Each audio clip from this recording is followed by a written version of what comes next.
class 9 students. Okay, we are back on this chapter, tissue. Okay, so in the last video we have talked about the introduction of tissue, what tissue is and why the plant tissues and animal tissues are different.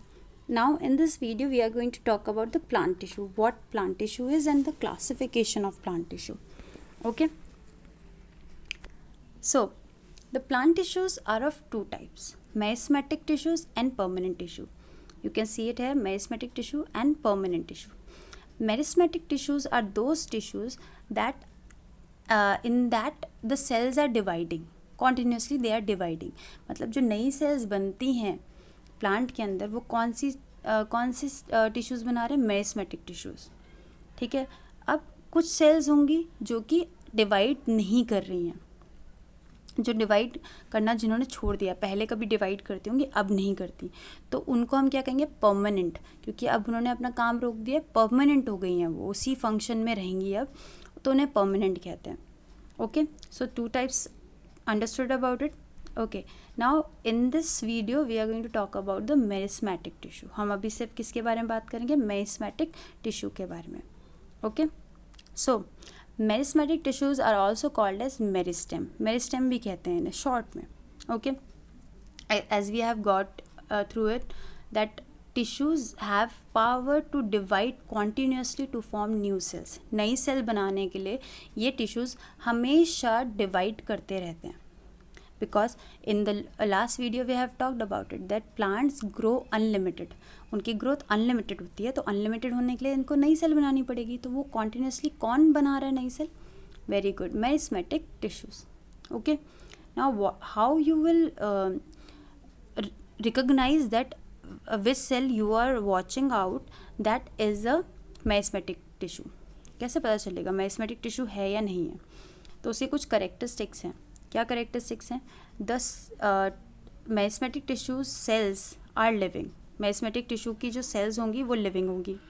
ठीक है, उनका जो cytoplasm होगा वो dense होगा. Cytoplasm dense होने का मतलब क्या है, cytoplasm we understand it, dense होने का मतलब गाढ़ा, बहुत ही गाढ़ा साइटोप्लाज्म होगा. क्यों, क्योंकि उसे डिवाइड करना है. ठीक है, सेल डिवाइड करनी है तो उसमें साइटोप्लाज्म भी तो अच्छी तरह से डिवाइड होना चाहिए, इसलिए डेंस साइटोप्लाज्म होगा.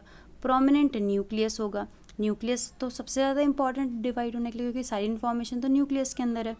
ठीक है, तो न्यूक्लियस प्रोमिनेंट होगा. Then one thing more, cell wall होती है प्लांट टिश्यूज़ में, प्लांट सेल्स के अंदर सेल वॉल होती है. सेल वॉल तो हार्ड होती है, तो सेल वॉल की प्रेजेंस में सेल डिवाइड कैसे करेगी,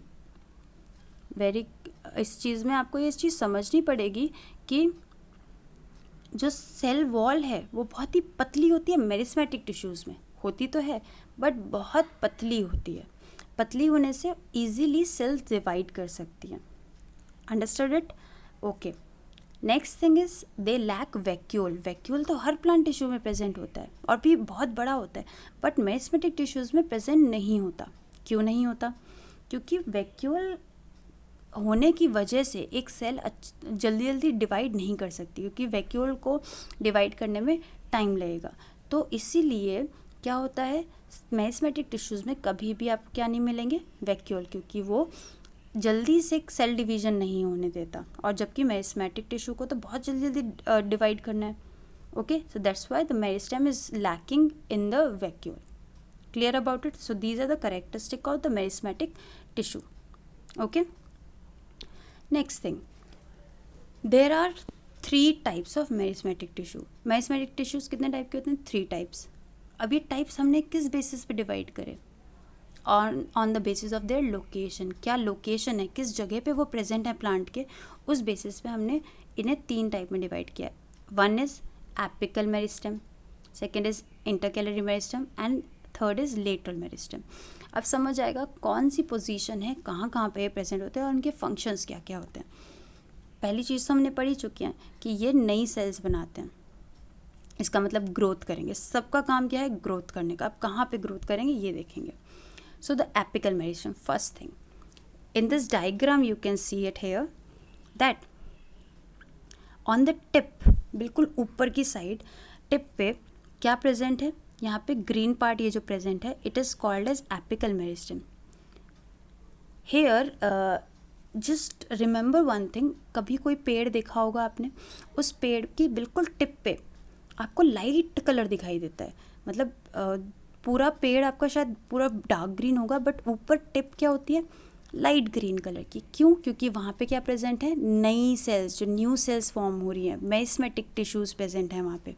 ठीक है, तो वहाँ पे कौन प्रेजेंट है, एपिकल मेरिस्टेम। ऊपर से ही हाइट बढ़ती है, प्लांट आगे से बढ़ेगा तो हाइट बढ़ेगी प्लांट की। तो एपिकल मेरिस्टेम का काम क्या होता है, हाइट बढ़ाना प्लांट की। Okay, clear about it. Apical meristem is found on the tips of the stem as well as in the roots. अगर यहाँ पे रूट्स होंगी तो रूट्स की जो टिप होगी यहाँ पे, उसमें क्या प्रेजेंट होगा, एपिकल मेरिस्टेम।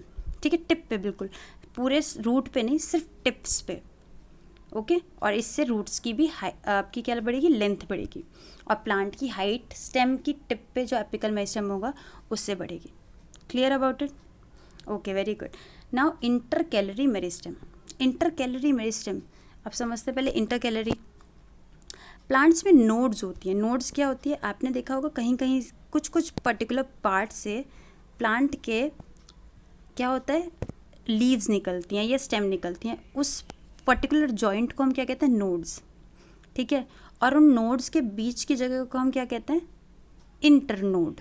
ठीक है, ये है एक, 1 minute, this is a node. ठीक है, ये क्या है, नोड है, सॉरी ये अच्छी तरह से बनानी, नोड। ठीक है, और इनके बीच की जगह को क्या कहेंगे हम, इंटरनोड। ठीक है, ये इसके दो नोड्स के बीच की जगह को क्या कहेंगे, इंटरनोड। तो यहाँ पे क्या प्रेजेंट होंगी, आपकी इंटरकैलरी मेरिस्टेम। क्योंकि प्लांट सिर्फ ऊपर ऊपर से नहीं बढ़ता, बीच बीच में भी बढ़ता है। ठीक है, यहाँ से भी तो ग्रोथ होगी। अब कभी जब छोटा रहा होगा प्लांट तो इसके बीच का गैप कम रहा होगा, बट जैसे जैसे प्लांट बढ़ता गया इसकी भी हाइट बढ़ती रही बीच बीच में भी। तो ये कैसे बढ़ी, इंटरकैलरी मेरिस्टेम के थ्रू। ठीक है, तो इंटरनोड के नोड्स के बीच की जो जगह है उसमें लेंथ इंक्रीज किसकी वजह से होगी, इंटरकैलरी मेरिस्टेम की वजह से। ठीक है, ऊपर से हाइट कौन बढ़ाएगा, एपिकल मेरिस्टेम। बीच में प्लांट की हाइट कौन बढ़ाता रहेगा, इंटरकैलरी मेरिस्टेम। ओके, अब प्लांट स्टार्टिंग में तो सिर्फ हाइट में बढ़ता है। ठीक है, सिर्फ हाइट में बढ़ता है, बट जैसे जैसे प्लांट लंबा होता जाएगा, तो अगर सिर्फ लंबा होता जाएगा तो वो तो एकदम से गिर जाएगा, अगर वो नीचे से चौड़ाई में नहीं बढ़ा, थिकनेस में नहीं बढ़ा। ठीक है, खड़ा थोड़ी हो पाएगा। तो उसके लिए उसकी थिकनेस होनी भी बहुत ज़्यादा ज़रूरी है, उसकी चौड़ाई भी बढ़नी ज़रूरी है। तो वो चौड़ाई कैसे बढ़ती है, थिकनेस कैसे बढ़ेगी, वो बढ़ाएगा लेटरल मेरिस्टेम। लेटरल मेरिस्टेम कहाँ प्रेजेंट है, यहाँ देख रहे हैं आप, ये जो आपका प्रेजेंट है साइड में, किनारों पे, यहाँ पे प्रेजेंट होगा किनारों पे। ठीक है, यहाँ किनारे पे बिल्कुल sides of stem and roots ये प्रेजेंट होगा, रूट्स में भी यहाँ किनारों पे ये प्रेजेंट होगा। ठीक है, ताकि ये मोटे होते जाएं, प्लांट क्या होने लगे, मोटे से होने लगे, थिकनेस उनकी बढ़ने लगे। ठीक है, और तो इससे क्या बढ़ेगा, प्लांट का डायमीटर और गर्थ। गर्थ का मतलब भी क्या है, आपका डायमीटर, जो उसकी चौड़ाई है वो बढ़े। ठीक है, प्लांट्स में रूट्स की भी स्टेम्स की भी कौन थिकनेस या गर्थ कौन बढ़ाएगा, लेटरल मेरिस्टेम। और लेटरल मेरिस्टेम का एक और नाम होता है कैम्बियम। ठीक है, understand this? Okay, very good. In the next video we are going to talk about the permanent tissues. Okay, thank you.